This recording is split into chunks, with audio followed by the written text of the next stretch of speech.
Friends, ఈ question చాలా మంది మైండ్లో ఉంటుంది. మాస్టర్బేషన్ గుడ్డా లేదా బ్యాడా? కొంతమంది అంటారు అది మనకి పీస్ ఇస్తుందని, కానీ కొందరు అంటారు అది మన గ్లోని, ఎనర్జీని, కాన్ఫిడెన్స్ని కిల్ చేస్తుందని. ఇందులో నిజమేంటి? ఫస్ట్ మనం అర్థం చేసుకుందాం. వాట్ ఈజ్ మాస్టర్బేషన్ అంటే సింపుల్గా యువర్ ఓన్ బాడీని ఎక్స్ప్లోర్ చేయడం. It's a natural, common human activity. Doctors చెప్తారు ఇది సేఫ్ ఎప్పుడైతే మనం దీన్ని ఒకేషనల్గా చేస్తే, అండ్ ఇది మైండ్ సెట్కి కూడా హెల్దీ. ఇక దీని అడ్వాంటేజెస్ చూసుకుంటే ఫస్ట్ది స్ట్రెస్ రిలీఫ్. ఎప్పుడైతే నువ్వు మాస్టర్బేషన్ చేసుకుంటావో నీ బాడీ నుంచి డోపమైన్ అనేది రిలీజ్ అవుతుంది.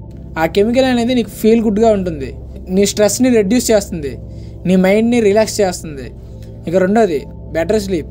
నువ్వు ఎప్పుడైతే ఆ పని చేస్తావో నీ బాడీ అనేది కామ్ డౌన్ అవుతుంది, అది నేను ఫాస్ట్గా పడుకోవడానికి హెల్ప్ చేస్తుంది.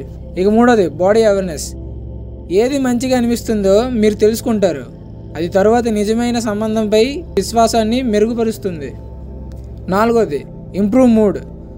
ఇది కొన్నిసార్లు యాంగ్జైటీని అండ్ మూడ్ స్వింగ్ని తగ్గిస్తుంది, ఎందుకంటే మన బాడీలో టెన్షన్ అనేది రిలీజ్ అవుతుంది కాబట్టి. సో ఇది మాస్టర్బేషన్ యొక్క బెనిఫిట్స్, అండ్ ఇది ఓన్లీ కంట్రోల్లో ఉన్నప్పుడు మాత్రమే.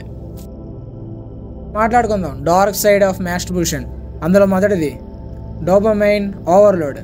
ఇది నీ బ్రెయిన్ని ఇన్స్టెంట్ ప్రెజర్ కోసం వాడుతుంది, అది నిన్ను బోరింగ్గా, అన్మోటివేటెడ్గా అండ్ లేజీగా మారుస్తుంది. ఇక రెండోది ఎనర్జీ డ్రైన్. ఇది ఎప్పుడైతే టూ ఫ్రీక్వెంట్గా అవుతుందో నువ్వు టైర్డ్గా, స్లీపీగా అండ్ లెస్ కాన్ఫిడెంట్గా ఫీల్ అవుతావు. ఇక మూడోది మైండ్ ఫాగ్. ఇది నిన్ను కాన్స్టాంట్గా ఫోకస్ని రెడ్యూస్ చేస్తుంది అండ్ అటెన్షన్ కూడా. ఇది నేను స్టడీస్లో లోవర్ ప్రొడక్టివిటీని ఇస్తుంది. నాలుగోది అన్రియల్ ఎక్స్పెక్టేషన్. నువ్వు ఎప్పుడైతే ఎడల్ కంటెంట్ టూ మచ్గా చూస్తావో అది నువ్వు చూసే కోణాన్ని మారుస్తుంది, అంటే లవ్లో కానీ అట్రాక్షన్లో కానీ. అన్రియలిస్టిక్ థింగ్స్ కోసం ఎక్స్పెక్టేషన్ స్టార్ట్ చేస్తావు ఫ్రమ్ రియల్ పార్ట్నర్స్ నుంచి. ఒకటి గుర్తుపెట్టుకోండి, మాస్టర్బేషన్ అనేది తనకు తాను ఎప్పుడూ నీకు హాని చేయదు. అది ఎప్పుడైతే ఓవర్సీస్ అవుతుందో, గిల్టీ అవుతుందో అంటే ఇక దాని మీద డిపెండ్స్ అవుతావో అప్పుడు అది ప్రాబ్లం అవుతుంది.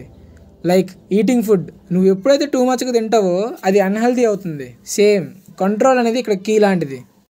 ఇక నువ్వు కంట్రోల్గా ఫీల్ అవ్వాలనుకుంటే ముందుగా నీ ట్రిగర్ని రెడ్యూస్ చేయాలి. సోషల్ మీడియా ఎలాంటి కంటెంట్ కానీ అవన్నీ కంట్రోల్ చేయాలి.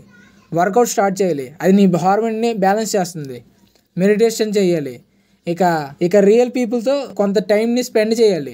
అండ్ ఇలాంటి కంటెంట్ కోసం మా ఛానల్ అయితే సబ్స్క్రైబ్ చేసుకోండి.